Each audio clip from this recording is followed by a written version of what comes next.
So you want to start investing and you want to invest like a pro. I'm going to show you 5 simple steps to help you get there. If you want to become a real estate investor, but you're not sure where to begin, this video is for you. I'm going to walk you through 5 simple steps you need to take to begin investing in real estate. I've tried to make this as simple as possible, of course. It's important to do your own due diligence out there, make informed financial choices, talk it over with your spouse, your partner. But I also know from experience that when you're trying to make the jump to becoming an investor, it can be easy to get caught up in the weeds of things that don't ultimately matter. And there are going to be a lot of perhaps toxic people around you telling you not to do it.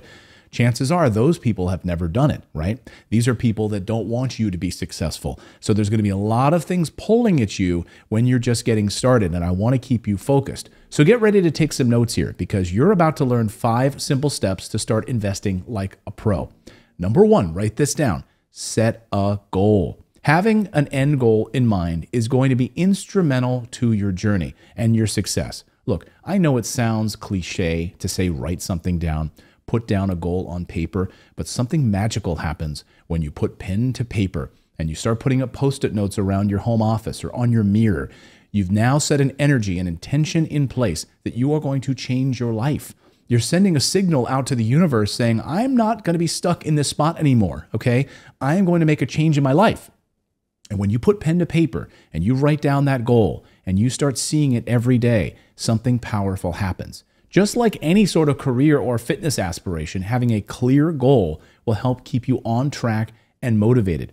I recommend starting with my Freedom Cheat Sheet. It's totally free. You can download it. We'll have a link in the description below. It's a simple PDF that's designed to help you understand your finances. And then it'll set up a clear-cut goal that will help you reach financial freedom. You can download the cheat sheet totally for free. Just go to our website. It's morrisinvest.com/freedom. I think it could change your life. Trust me. When you go through this simple PDF, it could change your life. Number 2, consider your financing options. Look, there are endless options when it comes to financing real estate investments. You don't have to be sitting on a mountain of your own cash. In fact, when we work with clients at Morris Invest who are going to buy a brand new construction rental property, we always encourage them, keep your own money in your pocket because we work with hundreds of different financial institutions and banks that can get you the financing you need in order to take action. So will you use a traditional mortgage or do you want to buy real estate inside of a retirement account? These are all amazing options. Are you going to leverage some home equity that you have in the home that you currently live in that you could buy a rental property? Do you have cash available that you could use for a portion of a down payment? Or are you going to be working with a private lender? Lay out all of the possible avenues that you could pursue and determine which one is best for you right now. Maybe you have bad credit. Okay, well, guess what? There are non-recourse loans that aren't tied to your credit. They're tied to the asset itself. So there are all sorts of ways for you to actually invest in real estate. All you need to do is know your options and then map out a few different financing strategies. Maybe you don't have any cash at all. Okay, well then we need to get a little bit more creative. So plan it out. You'll also want to get an understanding of what your current financial snapshot is, especially if you plan to apply for a loan. You want to assess your income level. We want to look at your credit score in the United States. I know it's sad, but the United States still relies on a credit score. And then your debt to income ratio. And then also consider how to buy rental properties might impact your overall finances. So you might say, if I buy a rental property, is this going to affect my ability down the line based on my debt to income ratio? The more prepared you are, the easier the process will be. When I first started out investing in real estate, my credit score was in the 500s. It was bad. I had gone through a foreclosure a number of years before, after the 2008 collapse. It was a disaster. So did that hold me back? No, it didn't. I had to get creative. Okay, I had to use a portion of my 401k. I had to borrow from my 401k, not withdraw. I had to also use part of an old retirement account, an old IRA. I was able to pull these things together and start investing in real estate, but I didn't let a credit score hold me back. Number 3, let's find a rental property. There are multiple ways to buy an investment property, and it honestly depends on what you're looking for. This is where assessing your goals and your financing options comes in.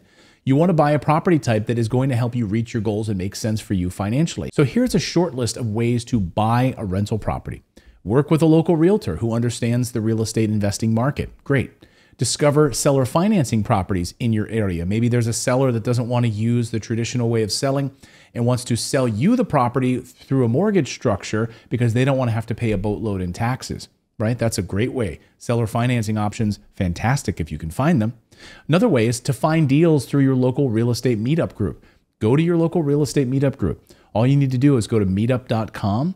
And in your area, there's going to probably be 1, 2, 3 different real estate meetup groups that get together once a month. That'll be at a banquet hall somewhere. You may pay a $5 entrance fee. You get a free drink.